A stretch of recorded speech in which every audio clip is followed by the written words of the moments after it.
Welcome to today's webcast, the Changemakers Report, how mid-sized firms are achieving growth through adaptation. And a special thank you to today's sponsor, Carrot Legal.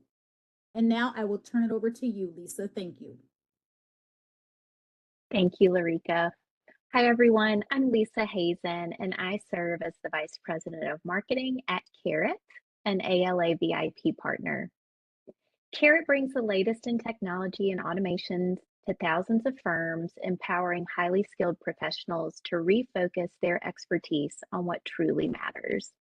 If you're not familiar with Carrot Legal is the leading cloud-based practice management platform for mid-sized law firms and is designed to make the business and administration of the firm easier, smarter, and faster. We know that the administrative team can be the agents of change for firm growth. To delve deeper into this topic, we've co-sponsored a pivotal research study by Ari Kaplan Advisors into how mid-sized law firms are achieving growth through adaptation. We're so excited to be able to bring you more details on this today. I'll tell you a little bit about Ari, if you want to go to the next slide. So Ari is the principal of Ari Kaplan Advisors. He is well known to many on the call as well as across the ALA community through his works with ALA on the national level, as well as many chapters throughout the country.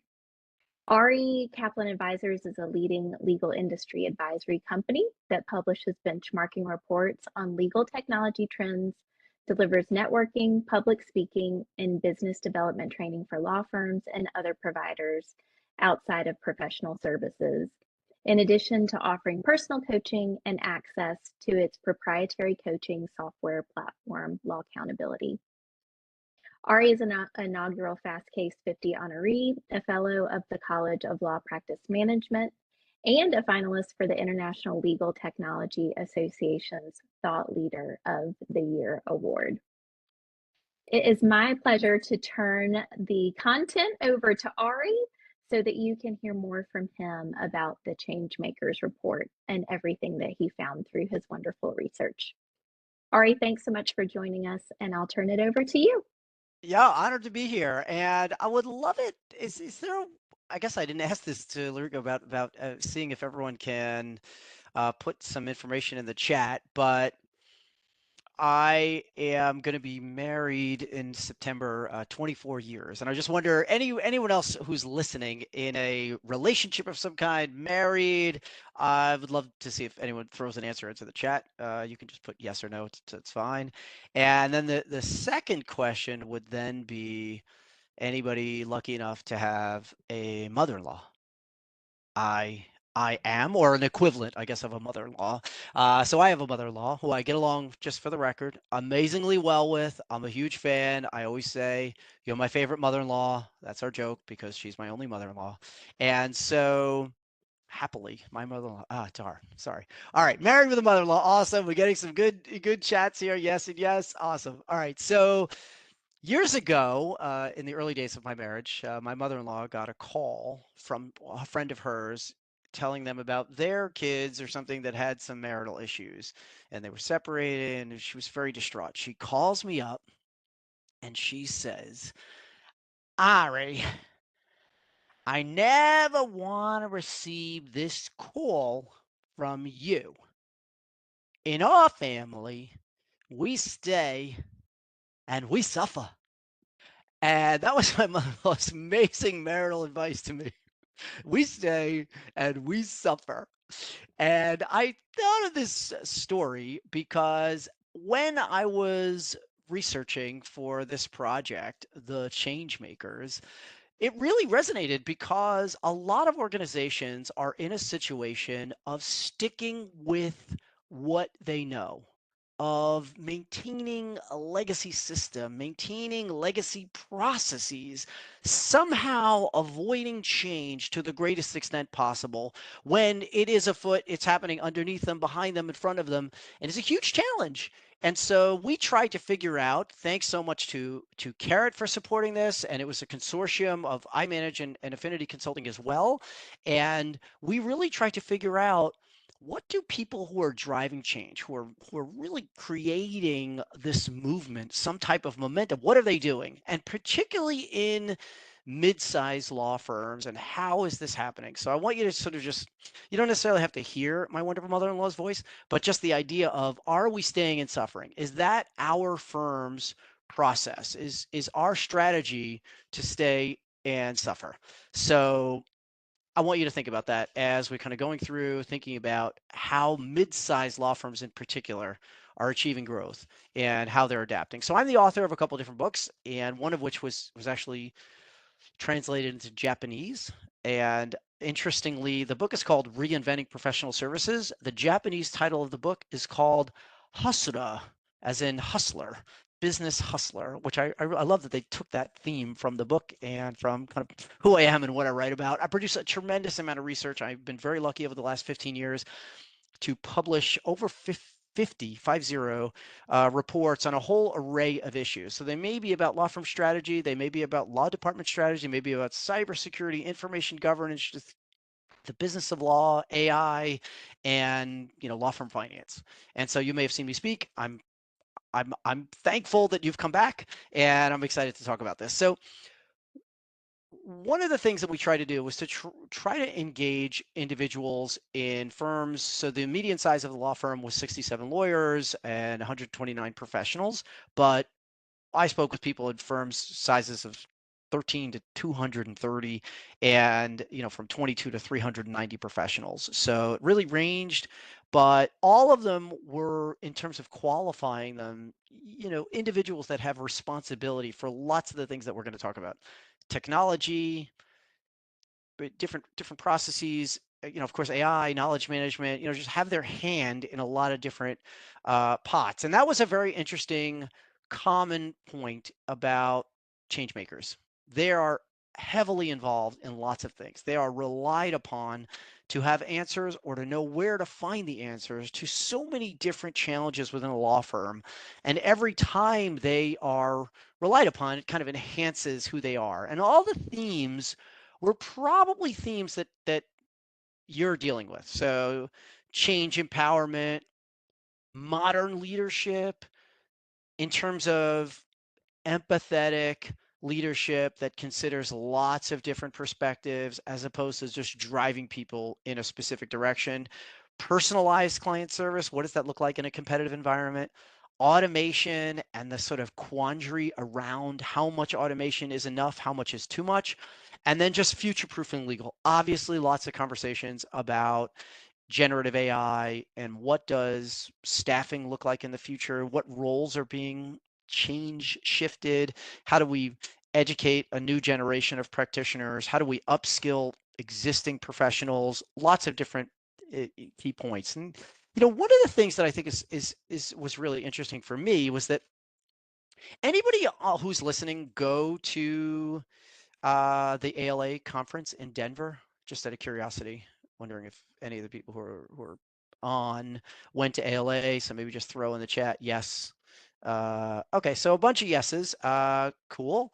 And so I don't know if you saw this, but I remember reaching out to my colleagues at Carrot and saying, you won't believe this, but I just got off the plane. I'm taking that tram from one terminal to the next. And there was this entire campaign all across this waiting area that said Changemakers wanted. And it was so interesting. It was for a university local program. And I don't know if, did anybody else see this? I thought it was so cool that I'm talking about Changemakers. The report's called the Changemakers Report. And there was this, it was just sort of so current. And when I thought about it, I was like, why are they driving this idea of the change maker in an environment where we are sort of perpetually adapting to change? And it was because of this. Change makers essentially empower, right? And you see it. So these are just reference points from a COO at a 35 lawyer firm, an executive director at a 30 lawyer firm, a chief information officer at a 125 lawyer firm. So it really spanned the range, but it was so interesting. Leveraging technology can empower our growth. Boom. Leveraging law firms value efficiency and accuracy to grow. Legal technology empowers that. Technology is allowing firms to empower their clients with self-service tools that permit them to do higher level work. Constant sort of chipping away at this concept of change maker. What does a change maker do? How does the change maker empower? How does it inspire? How does it drive growth?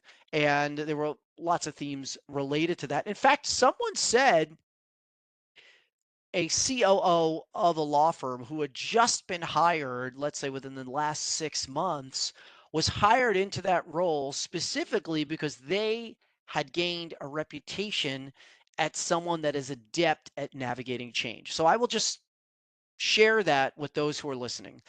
Find ways, and I hope to give you some ideas while we're talking today, but find ways to convey your ability to navigate change. Find ways to solicit feedback, to try to understand what the different constituencies within the firm at all levels are trying to deal with, and find ways to be at the center of that conversation. I also wanted to highlight something here, not only for the record, okay, people, not only for the record was there this Changemakers campaign that went across this station in the airport at the ALA annual, but at the ALA annual, they served macaroons. So, like, I'm boom, boom, we are right on top of what the trends are. And I just thought you'd all appreciate that. There was actually a wonderful spread of macaroons. So, if you were not there, I feel like 2025 should be on your agenda. Okay.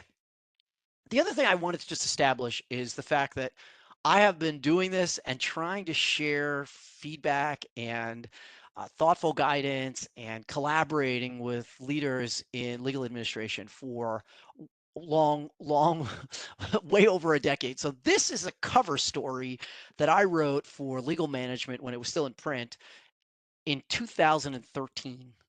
And it is actually a follow-up to a cover story I'd written several years before. I teach a program at ALA chapters across the country. It historically has been called How to Attain and Keep Your Seat at the Table. What do legal administration leaders need to do? What do they do that gives them a seat at the table and earns them the trust of senior leadership in the organization? And then wrote a follow-up about driving accountability, using metrics, and navigating change. And what's interesting, and the reason why I'm sharing this with you, is because the themes almost mirror some of the conclusions that we found in this particular report. So this idea of maximizing momentum. Momentum was a word I used a few minutes ago when I talked about what leaders are doing, what change makers are doing. So are you maximizing momentum? What does that look like? Are you telling stories with the data? Often happening in understanding law firm finances and profitability and how the firm is doing, what the financial health looks like. Law firm partners are much more receptive to understanding data through storytelling. And that was one of the things I talked about more than 10 years ago. And then adapting. What does that look like? Becoming a change agent. And then, of course, embracing accountability, not just firm-wide accountability. So I think this is really, really important because I often hold myself accountable to certain things. I'm a big believer in streaks, exercise streaks. I play guitar poorly, but I play guitar and I'm on like a 70-week streak using an app on my iPad. But like, what professional streaks can you incorporate and can you hold yourself and your team accountable with those streaks? So just some key themes that resonated. And then this was a big point. So last year, I did some research on law firm leadership. The year before, law firm finances. This year, really focused on change in the aggregate. And this point was a comment from a chief operating officer at a 55 lawyer firm who said, "You're either the steamroller or the pavement. So you need to be progressive in your thinking." And in the mid-size market, I don't think that's meant to be negative, because there's so much promise in that area. There's actually lots of promise. I feel like there's a tremendously rising tide, regardless of firm size. Again, I mentioned that I spoke to people at firms with as few as 13 lawyers and as many as 230 lawyers. And so the idea here is not so much be the steamroller or you will fail. It's much more be the steamroller so that you can take advantage of what's happening in legal, where each constituency, each size of an organization is playing above its historic level. And so mid-sized firms are really really being trusted to handle work that was predominantly limited to larger organizations from a scalability standpoint.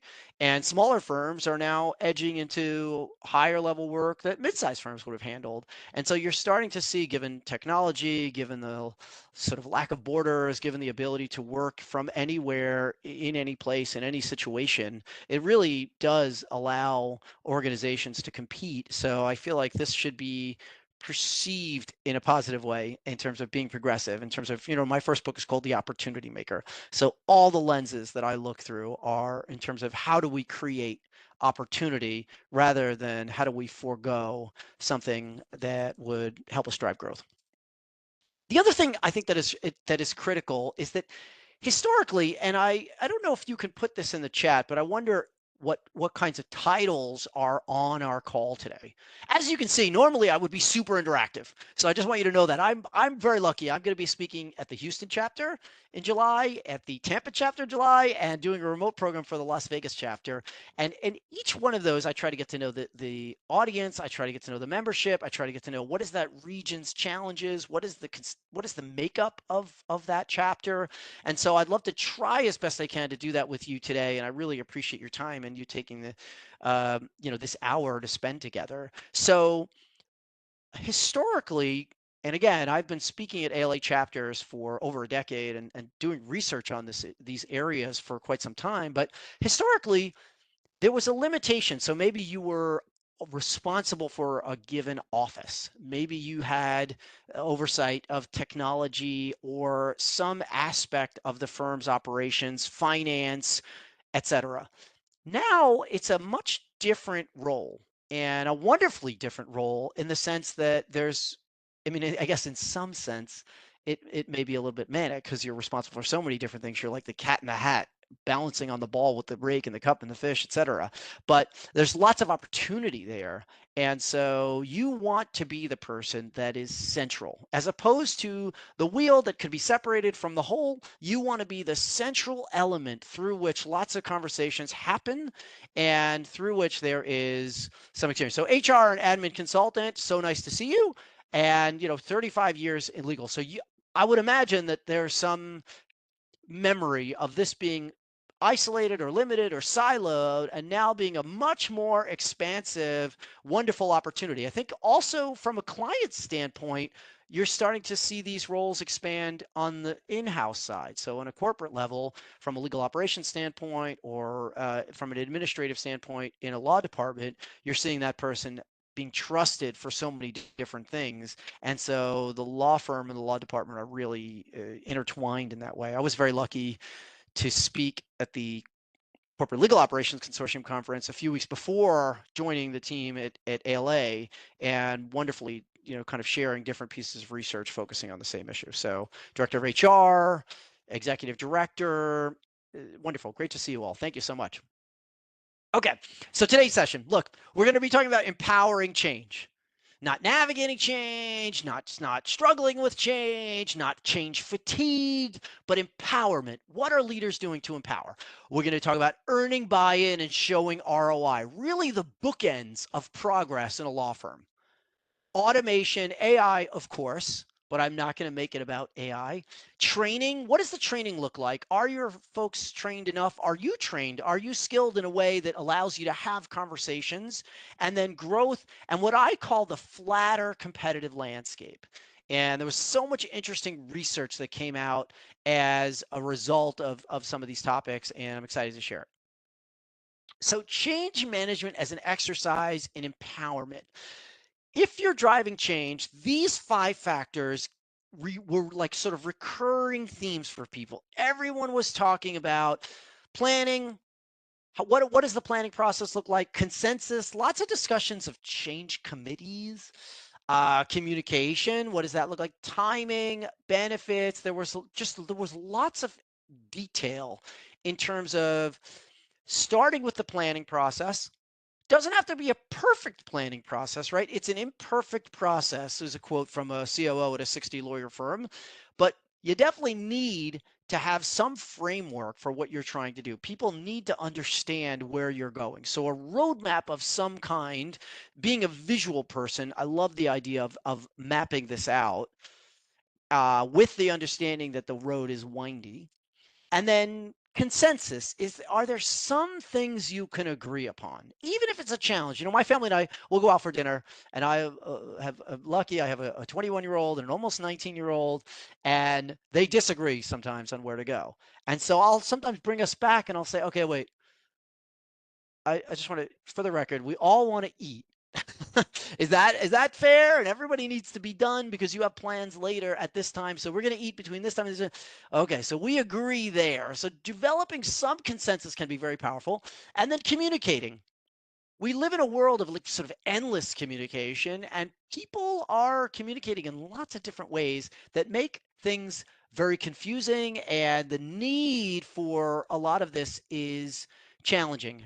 Communicate where people are, where they prefer to be contacted.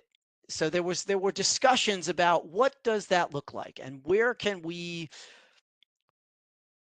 connect with team members in ways that allows us to convey our message and allow and also encourages them to hear it. And then timing. What kind of timing? Is this going to be a 1-month process? Is it 6 months? Is it a year? That may be distinct depending on who you're talking to. So when you're securing buy-in and when you're trying to show ROI, you may give yourself a different time frame than when you're trying to get adoption or support from influencers or users at the early stages and at the later stages. And then the benefits. You know, what is this going to do? Is it going to make us more money? Is it going to give us more time? Is it going to make us more marketable to our clients? Lots of folks talked about the value of innovation from a expectation standpoint. So clients expecting firms to be as dynamic and innovative as they can be, but also giving them benefits from innovation, whether it's efficiency in other areas, which I'll talk about. So you see here significant challenges facing law firm leaders. Talent acquisition by far the top, and then technology and AI. So and also, I want to just I want to just pause for a second and just say, I'm happy to answer questions. So if people have questions and I'm not addressing them, or you are hoping that I would talk about something that I'm not talking about, just, just let me know. All right. So talent, really interesting issue happening in law firms today. There's sort of, you see here, younger generations of attorneys struggling to balance their expectations of work with their realities. So people who maybe grew up or matured in an environment where remote work was much more acceptable or was the norm. Talent retention, sort of connecting work habits. There's sort of an expectation of one generation that work used to be what I was experiencing, and now this generation or next generation thinking, well, that's not what I want from work, and I don't value things the same way you do. This sort of 4-generation issue. And you see that the size of the firm really doesn't matter and the role doesn't really matter because you're getting this from COOs, executive directors, and even CIOs throughout the report. And then we have a challenge hiring and engaging people to be optimally productive. What does that even mean? And for those who are listening, I would encourage you to try to define that. We use a lot of terms and we make a lot of suggestions, but if we're not defining it, very hard to know if we're meeting a certain goal, if we're close, what kind of systems or technology we could use to try to get us closer. And so when people are talking about this engaging them to be optimally productive, it's usually a billable hour thing. And so that may not be the best metric from the standpoint of what we're talking about. All right, I want to pause just quickly to see if there are any questions so far. Also, I wanted to have some coconut water. Okay. If no questions, but feel free to put them in the chat. Securing buy-in. So on a scale of 1 to 5, I asked, what's the highest? So with 5 being the highest, the participants' adoption rate of recommendations is 4.3. It's pretty high thinking about that, right? 86%. So just out of curiosity, how many people would say that their hit rate for buy-in is that high? Anybody?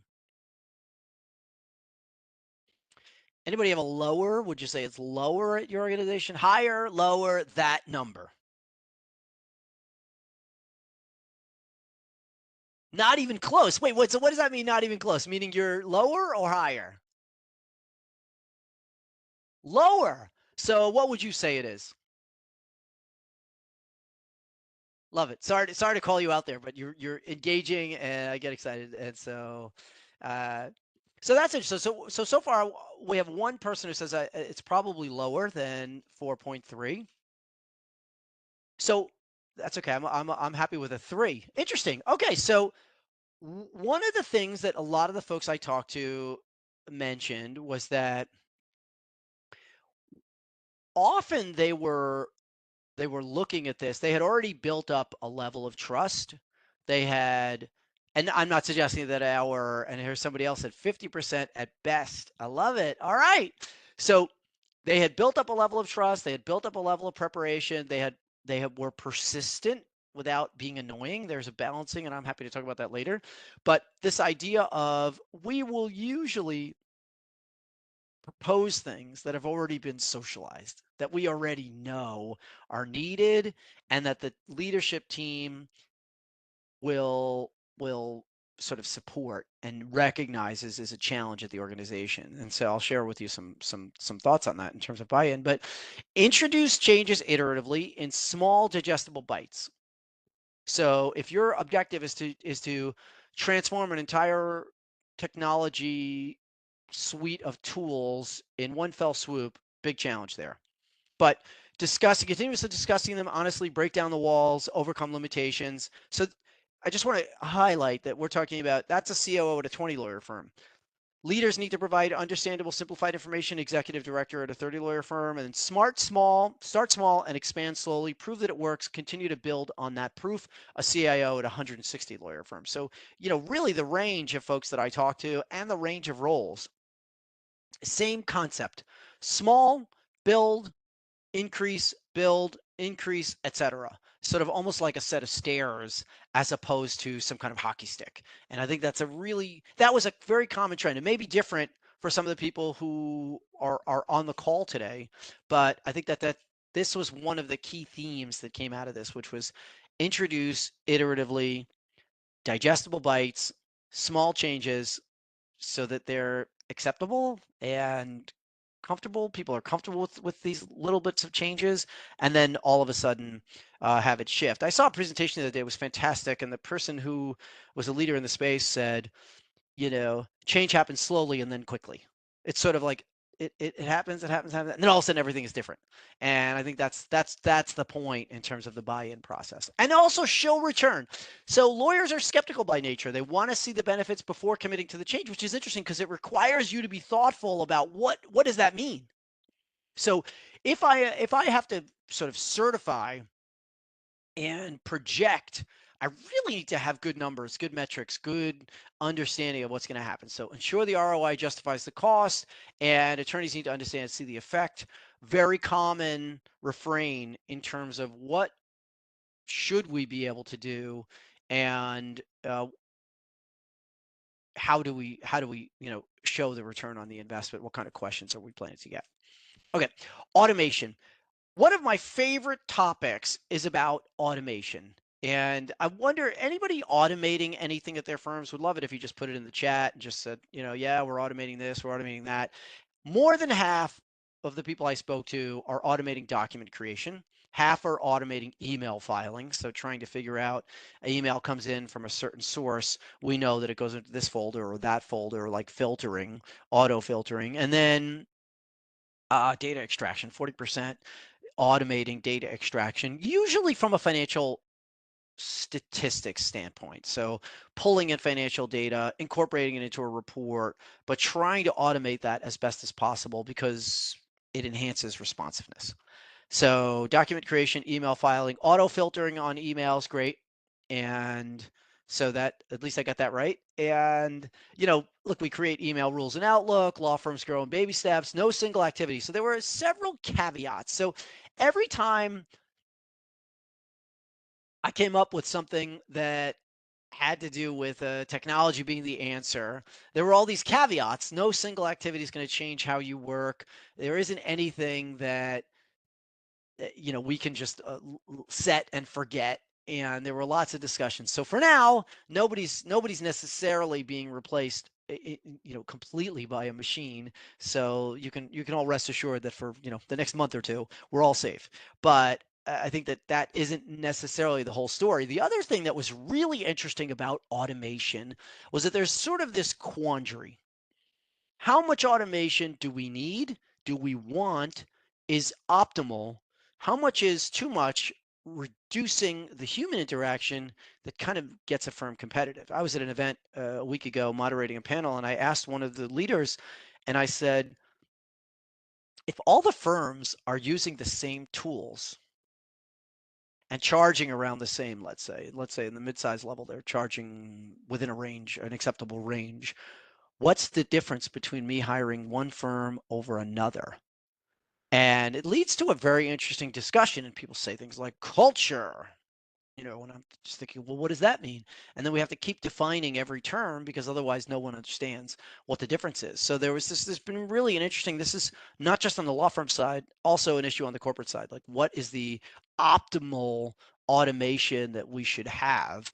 And should we have higher, document creation, email filing, some of that stuff you don't even need to deal with? Can we automate everything? So, all right, so we have one person that said auto filtering on emails. Great, thank you. And the objectives. Ultimately, the top objective was efficiency. We want to enhance efficiency.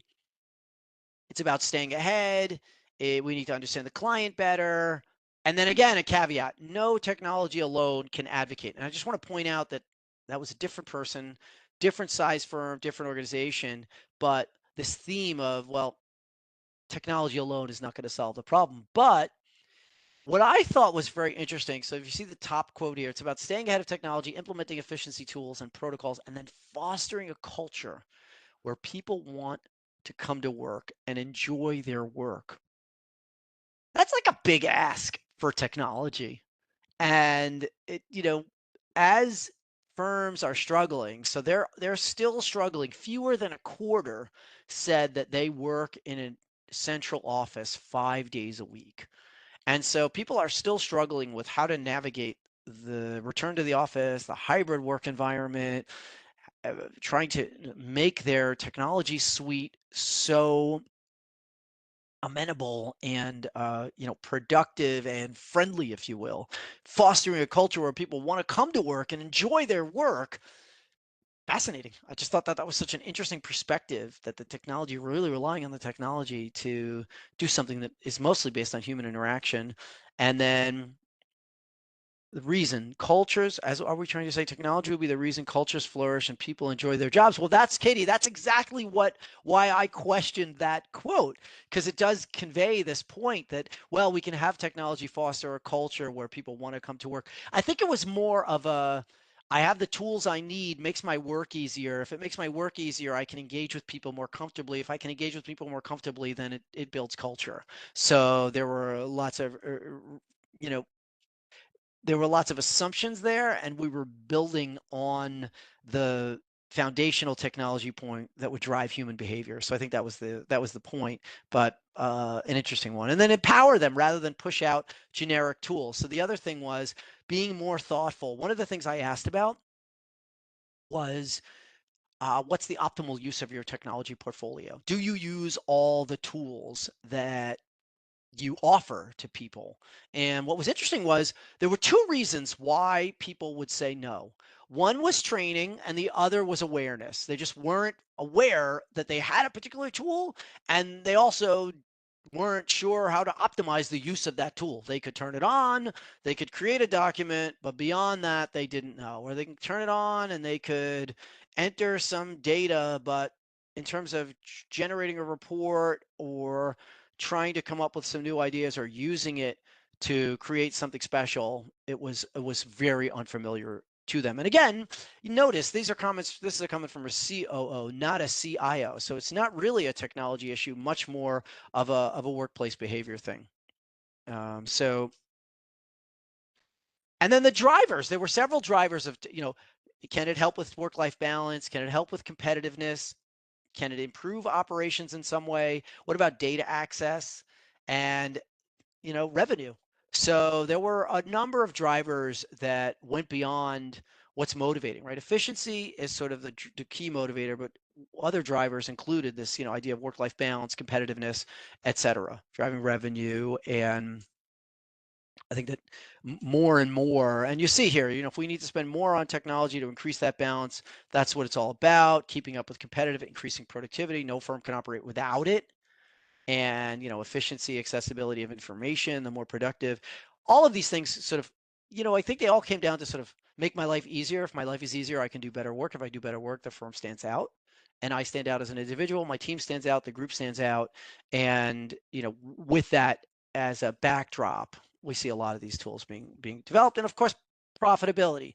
The goals support profitability. We deploy technology to help people. We want them to work smarter, more efficiently. And this is setting aside. So it says offer more competitive and profitable flat fee arrangements.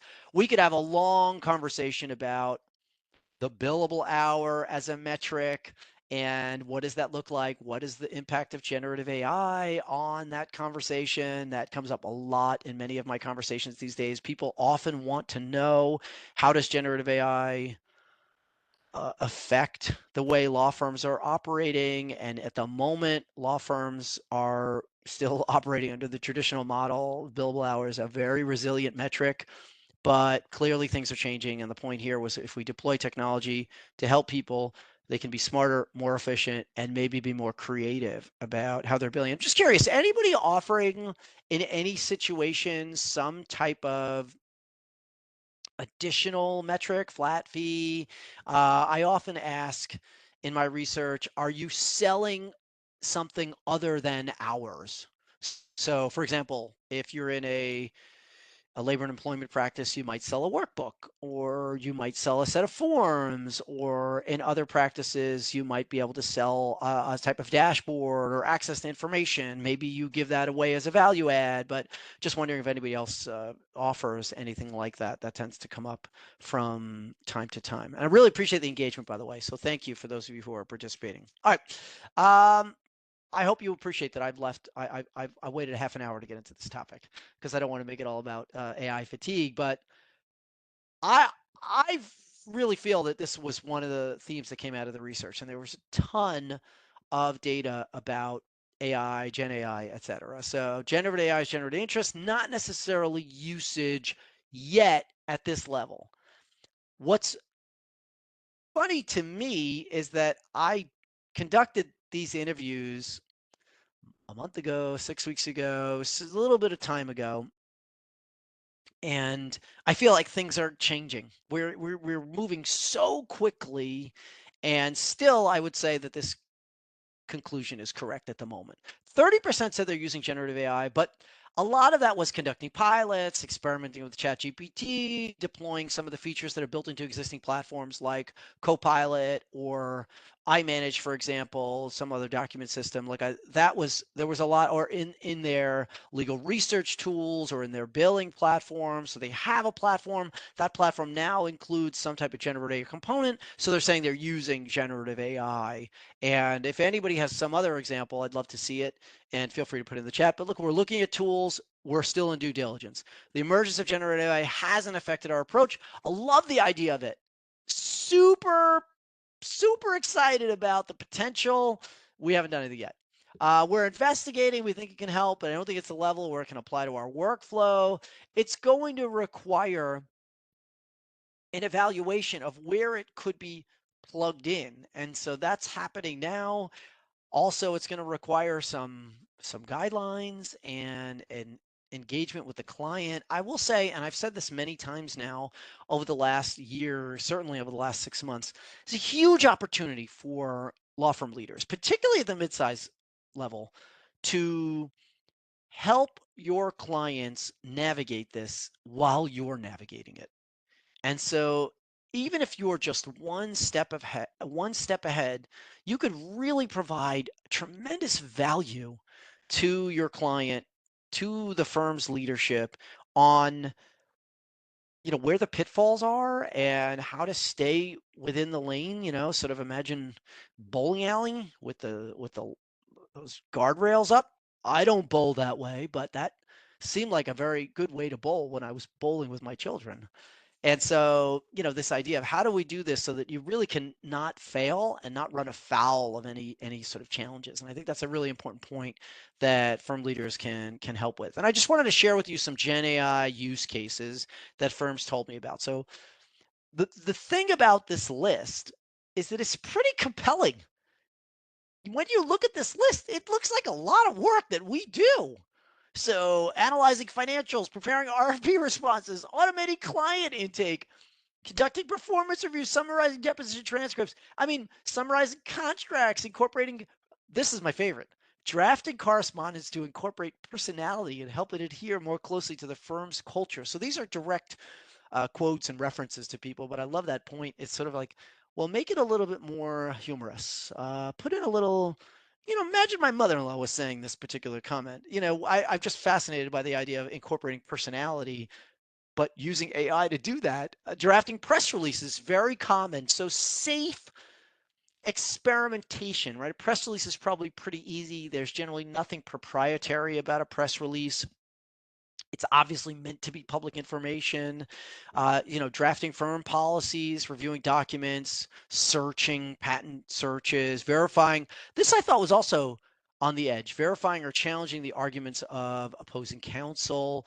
So there's a real variation, and we talk a lot about this in the report, but would love to know if there's any feedback here, if anybody listening, just in terms of, are you guys using it in some other way? Is there anything that I'm missing in this respect? I'm happy to be called out on some of the research. I think someone sort of called me out on something before, and I love that because I think that there's an important element here for us to be having a conversation. So the other thing that I think comes out of this research is that I'm interviewing these folks. So, these are all qualitative conversations. So I'm getting this because I'm having these conversations with folks who there may be some of the folks who participated. It's all anonymous, but maybe some folks who are listening and participated. But you should do the same thing. You should have these conversations and really try to have candid conversations about what's happening. And again, try to have them with your client as much as with your peers.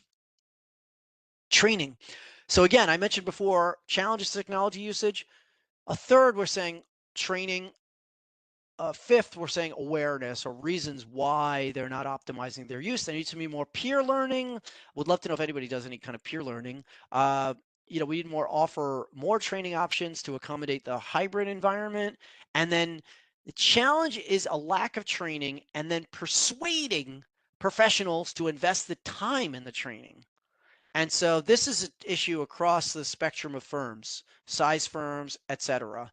And really training is at the core of much of this, not just using the tools, but optimizing them to gain a competitive advantage. And this came up several times.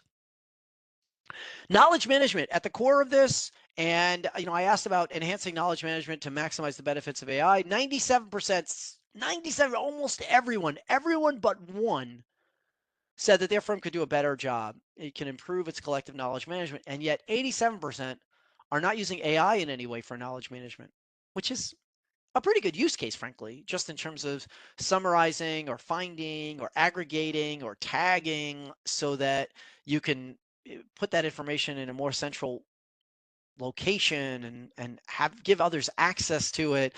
So someone said, we don't have a great knowledge management process, which is common among mid-sized firms. I wonder if you think that's true.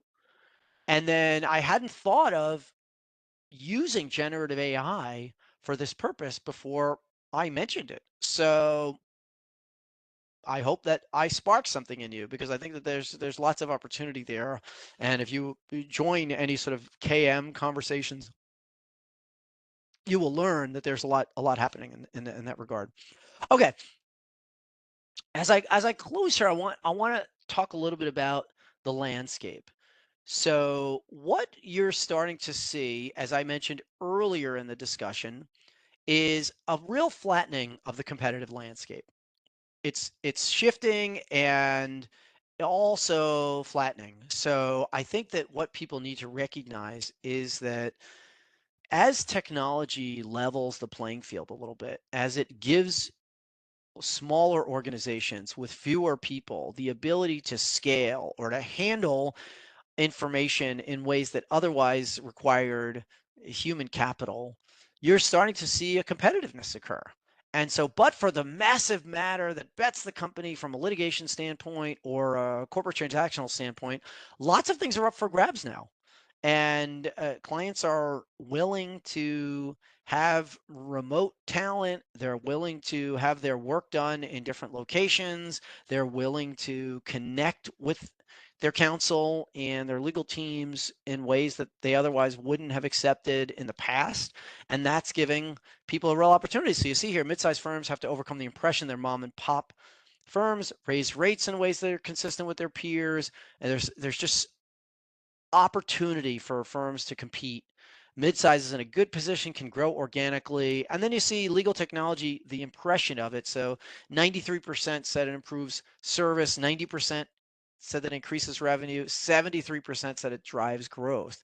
So as you're evaluating your portfolio of tools, it's important to recognize that there is an accepted range of opportunity there that you may not be taking advantage of. And then how are you creating value? Like, what does that look like for you? So I pulled out some of the key quotes and I also tried to, combine COO, CIO perspectives. So law firm leaders can help by reimagining. In this case, how subject matter experts are doing something, but it's like this process of reimagining. Simply saying, okay, how do we do this? How else could we do it? That's your question. How else? What else? Where else? Law firm leaders can create value by looking around the corners. So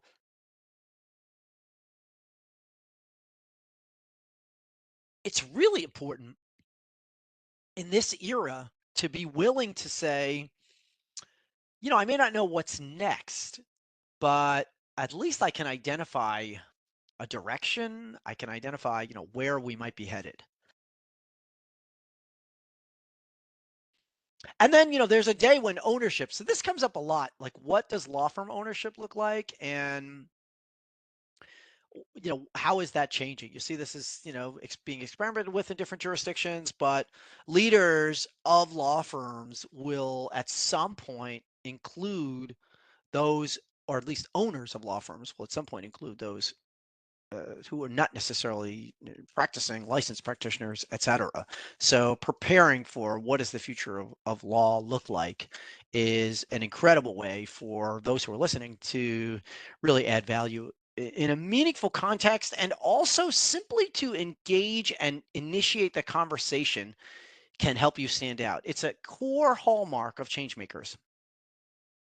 So just to summarize, I just want to mention, years ago, a mentor of mine named Browning Marine, who was a partner at DLA Piper, told me a story about a fish. And the fish really resonates with me, whether we're talking about change, whether we're talking about buy-in and ROI, and these other factors that we've tried to address today. But scientists did an experiment with a fish. Fish is swimming in a tank, having the best time, must be a great life. You're just sort of relaxing back and forth. Scientists put a sheet of clear glass inside this tank. Fish is swimming, boom! Fish hits the glass. Now the fish retreats back into its corner, and the scientists decide to pull the glass out of the tank. Anybody want to guess what the fish does? Like what the fish's natural reaction is to do now? This is my Dora the Explorer look. Yes, thank you all for such great answers. The reaction is to retreat and never cross the threshold again. That is exactly the opposite of what changemakers do, right? I mentioned earlier, changemakers, they build trust, and they are prepared, and they are persistent. They're not super annoyingly persistent, but they're definitely trying to advocate the way that the practitioners at the firm are advocating for their clients. They're trying to advocate to drive progress. And so whether this issue is about change, buy-in, training, growth, et cetera, that advocacy is crucial to success at the firm. And also, I want to just close with this visual, because next to each point, you may remember earlier in the slide deck, I talked about changemakers wanted. Every one of them interpreted the reason as about, bringing, I don't know about every dream come true, but sort of bringing a goal to fruition, turning goals into some type of success, moving from where we are to where we need to be. And those are critical factors of, kind of this change maker movement. I'm happy to take questions if folks have them. You've been wonderfully interactive, and I really appreciate that. So please feel free to pepper me. I've only scratched the surface of the depth of the research that we have been lucky to produce, and I'm happy to share additional thoughts and provide additional stats for those who would like to see them.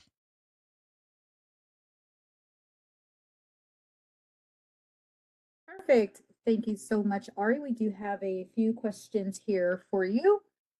Starting with, how can law firm leaders overcome resistance to innovation? So thank you so much. That's a great question. And one of the ideas and issues that law firm leaders need to bear in mind is the resistance to innovation is a resistance to, it's not just change, it's like a level of uncertainty. And we are currently in this very uncertain moment. So it's almost as if the uncertainty is the standard. We live in a moment now where it's perpetually uncertain. There's the ground beneath us is constantly shifting. And so the people who are navigating this best are increasingly adaptable. That's why I talked about kind of this idea of change makers and how law firms are gaining an advantage by being adaptable. And so a couple of things. I said earlier, the key is to do this iteratively, but it's also to do this iteratively in a way that highlights why doing it iteratively will yield incremental benefits. And also try to incorporate that concept of building a streak. So chipping away at the opportunity to make a change, highlighting the benefit, chipping away again, incremental benefit, bigger benefit, broader benefit, increased number of champions. But the idea of bringing people in is crucial when you're having this conversation. Thank you. What did your research find in terms of law firms returning to an in-office schedule 5 days per week? Wow, this is such a great question and such a compelling point. I mentioned earlier 23% were back in the office 5 days a week. That means 77% of firms are not. And so it it really is a challenge for a lot of organizations, and they also split those conversations between those who are practicing. So lawyers, paralegals, there is a distinction in so many different roles. It's very hard to come to some sort of consistency and unified agreement about who works where and when. Firms that have figured out an anchor day or an anchor set of days. So Wednesday is often the anchor day, and maybe it's bookended by Tuesday and Thursday. Some people have realized, you know what, if I come in a fourth day, I really stand out and I can get to connect with people who are coming in. It's also regionally different. So if you live in a small city where the commute is easy, or you're of a, maybe generationally or regionally, for example, you just don't have the space. So I'm thinking generationally, if I'm a junior practitioner and I live in a small apartment, because that's where you'd start out, versus a big home with lots of space and an office, etc.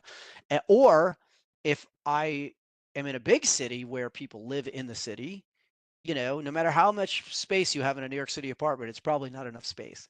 And so even if you live in a major city, you may go in because of that reason. And so there were all these different dynamics associated with it. But the when do people go back to the office? it's still up in the air. And I think some organizations have settled on, if we can get people to commit to 3 days a week and know that they're going to be in on certain days. Some people are using software to define who's in when, so that people know if they should go in because others are going to be in. They tend to provide some advantages there, but it's a challenge. And I'd love some feedback and to see if anybody wants to add something in the chat. But it's still a work in progress, I think. Okay, thank you. How do you balance persistence in securing buy-in with and understanding how leaders at the firm make decisions? This came up, and I referenced this a little bit earlier. A lot of great questions, by the way. Thank you. So many of the people that I spoke to had faced some type of disappointment or failure or denial at some point, like the fish, right? They had bounced into the clear sheet of glass and retreated and redefined what they were trying to do. How can we do this? Where can we make the change? Is there some sort of chip away? So, I often, this is a real wall, by the way. This is like my background, and I always use the wall as an example. So if you want to go headfirst into the wall, you're not going to be very comfortable. But if you want to kind of chip away at the grout and kind of enter that way, you might be able to drive some sort of change that is accessible and and have objectives that you can actually reach, because you're going to be measured. The other thing about a lot of this is we're all measured in some way by our performance and by our ability to achieve certain objectives. And if you cannot achieve the entire objective, you at least want to make progress. You want to drive some type of momentum. And you can do that even in the face of resistance, but also by engaging people in conversation without being sort of irritating, but being sort of tactically persistent in ways that highlights how can firms thrive, and asking people where are their particular challenges, and maybe you can adapt what you're trying to do to address those challenges so they're more easily embraced. Thank you, Ari. And then one last question. As law firm leaders evaluate technology to help scale their firm's effectiveness, what should they consider in their evaluation? So I think Lisa's going to take this one, but I'm happy to add some flavor to it. Yeah, for sure. So you heard a lot of great insights from Ari in terms of what firms really need to consider. But a few things that I'll highlight just from the perspective of legal practice management because of Carrot Legal's expertise in that area. So, is the technology that you have, is it easy to learn? And is it well supported by the company that you're partnering with? So that as you have new team members who are joining the firm, is it easy for them to pick it up and learn and be able to utilize it to its full ability? And then when they run into questions and need support, do you have people there available to help them really get the maximum return? Is it built on a modern platform? And does the vendor show a track record of innovation? So as the needs of your firm change and as the needs of the industry evolve, is the vendor and their technology evolving alongside? And then finally, does it help you move the needle where you need it to move the needle? So we heard a lot about ROI and the aspects of how technology can help drive profitability. For instance, does your platform enable you to not leave any money on the table? So if you're using a billable hour model, is it accurately capturing what you need? And then also, is it helping you make it really easy for your clients to pay you? So those are a few things just from the carrot perspective, but I'll let Ari fill in on some other insights from his vantage point. I'll actually just refer people to the executive summary that they can download, and also if they have questions. So I'll leave this up for a second. I'm happy to follow up with folks if they have questions. I mentioned I'll be at the Houston chapter, the Tampa chapter this summer in July, and then speaking to the Las Vegas chapter. Happy to come to your chapter if you're listening, and also you can feel free to reach me here, and I'd love to link in with you if we're not already linked in. And thanks so much to the ALA, to Carrot, not only for giving me the chance to participate in this event, but to produce this research. Is really a privilege to collaborate, and I'm grateful to you, Lisa, and the team, and also to those who are listening. Thank you. Perfect. Thank you. Well, thank you for presenting, Ari. Thank you, Lisa. Thank you to ALA. And of course, a special thank you to our sponsor, Carrot Legal. Thank you all for attending. A recording of this webcast with audio and a PDF of the slides will be posted on the event page. We will send everyone an email with the link tomorrow. Enjoy the rest of your day. Thank you.